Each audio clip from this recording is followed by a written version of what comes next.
Let's catch up with David Penberthy now. He's a News Corp columnist. He writes for the Australian newspaper and he hosts breakfast radio at 5AA in Adelaide. Great to talk to you again, Pembo, but it's this first topic, I want to hook into your past, really, because you're a former editor of Sydney's Daily Telegraph, so you know the city of Sydney well. What do you think about Labor Party trying to drop in a couple of blow-ins in Parramatta and Fowler? It's starting to sort of look a bit awkward for them, isn't it?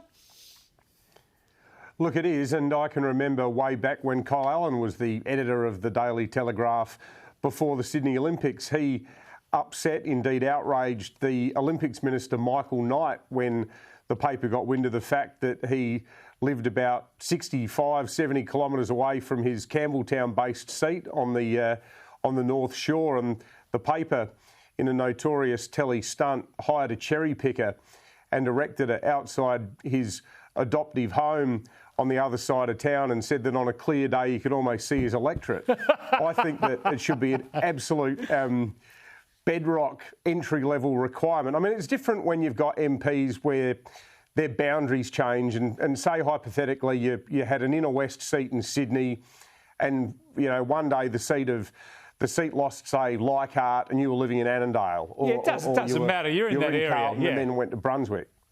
Yeah. But there is a recurring theme with some people in the Labor Party who hold working class seats. We've got one here now in South Australia in the former federal MP Nick Champion. It happened before with Mike Rann when he was Premier, where they hold, you know, put upon, quite poor, working class northern suburb seats and they live in a fancy part of town. There's been Liberals who've done similar, having, you know, country estates and spending all of their time there rather than actually representing their electorates. I think that you should, apart from those instances where I mentioned redistributions or where you're only marginally outside, if your seat is manifestly away from where you live, I actually don't think you should be eligible to serve your electorate. Yeah, I don't think it works, and it certainly caught out Andrew Charlton today. Earlier in the program, I showed the full exchange. If people want to see that, they'll be able to see that on YouTube. But here's a little bit of Andrew Charlton after he was asked to just name 3 restaurants in the area. And the third one, there are a lot of good ones. I would have to say I went to an iftar with the Parramatta Mosque and the food there was fantastic. I'll have to come back to you on the name. Oh, it's just so good, Pembo. Such a good question to ask, right? Oh, I wonder if he knows what the official cash rate is. He probably knows that. Charlton would know that. He just didn't know any local restaurants. Yeah, and the other question that was just as penetrating came from Di Lee to Kristina Keneally in a forum last night. Let's revisit that. And I will stay here beyond the election, win or lose. My question is, Kristina, will you stay in Fowler if you don't win the election? Yes, of course. All right, Pembo, you know the geography here. Kristina Keneally's got a house on Scotland Island out there in Pittwater. She's renting a unit in Liverpool, but she's telling the people if she loses the election, she's going to stay in Liverpool and not go back to the island. Is it plausible?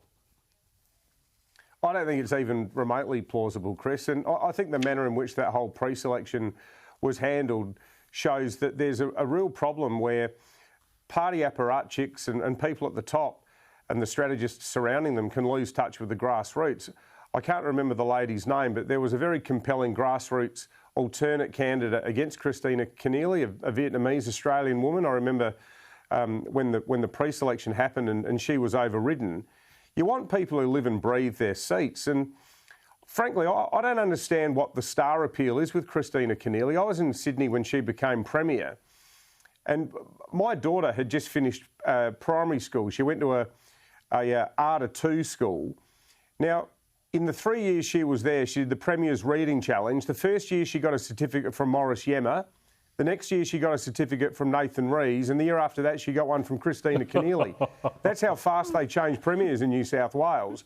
I think that most people in Sydney who are sort of detached, politically ambivalent voters would probably associate her more with that chaos and being mates with the likes of Eddie Abid and Joe Tripodi than any supposed star appeal that she brings, and why they let her steamroll a local is beyond me in that seat.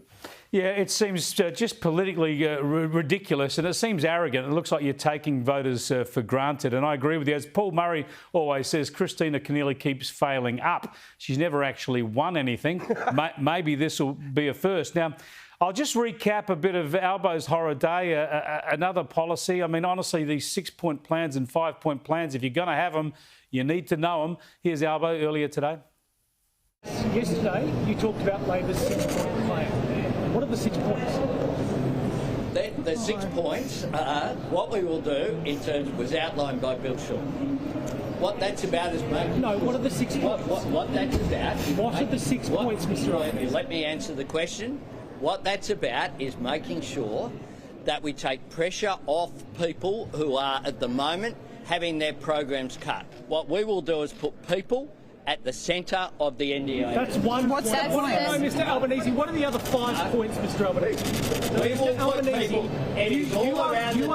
Mr. Albanese, you are putting forward saying you are across your brief. What are the 6 points of your policy? People at the centre of the NDA. What are the 6 points of your policy, Mr. Albanese?